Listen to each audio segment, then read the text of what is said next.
सर्दियों के मौसम में एक बूढ़ी औरत अपने घर के कोने में ठंड से तड़प रही थी। जवानी में उसके पति का देहांत हो गया था।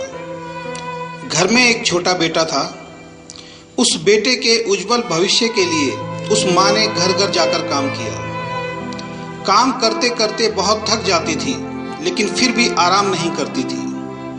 हमेशा एक बात याद करके फिर काम में लग जाती थी कि जिस दिन बेटा लायक हो जाएगा तभी आराम करेगी। देखते देखते समय बीत गया।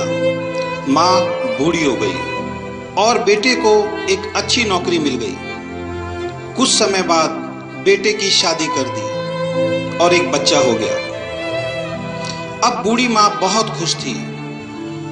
उसके जीवन का सबसे बड़ा सपना पूरा हो गया। उसका बेटा लायक हो गया। अब उसका बेटा उसकी हर ख्वाहिश पूरी करेगा। लेकिन ये क्या, बेटे और बहू के पास माँ से बात करने तक का वक्त नहीं होता था। बस इतना फर्क पड़ा था माँ के जीवन में कि पहले वो बाहर के लोगों के झूठे बर्तन धोती थी, अब अपने बेटे और बहू के। पहले वो बाहर के लोगों के कपड़े धोती थी, अब अपनी बहू और बेटे के। फिर भी खुश थी क्योंकि औलाद तो उसकी थी। सर्दियों का मौसम आ गया था। एक टूटी चारपाई पे घर के बिल्कुल बाहर वाले कमरे में एक फटे कंबल में सिमटकर माँ लेटी थी और सोच रही थी कि आज बेटा आएगा तो उससे कहूंगी तेरी माँ को बहुत ठंड लगती है, एक नया कंबल ला कर दे दे।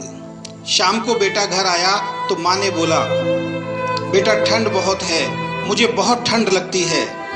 और बात ठंड की नहीं है, मैं बूढ़ी हो गई हूँ इसलिए शरीर में जान नहीं है। इस फटे कंबल में ठंड रुकती नहीं है। बेटा कल एक कंबल ला के दे दे। बेटा गुस्से से बोला, इस महीने घर के राशन में और बच्चे के एडमिशन में बहुत खर्चा हो गया है। पोते को स्कूल में एडमिशन कराना है, कुछ पैसे हैं, लेकिन उस बच्चे का स्वेटर लाना है, तुम्हारी बहू के लिए एक शॉल लाना है। तुम तो घर में ही रहती हो, सहन कर सकती हो, हमें बाहर काम करने के लिए जाना होता है। सिर्फ 2 महीने की सर्दी निकाल लो, अगली सर्दी में देखेंगे।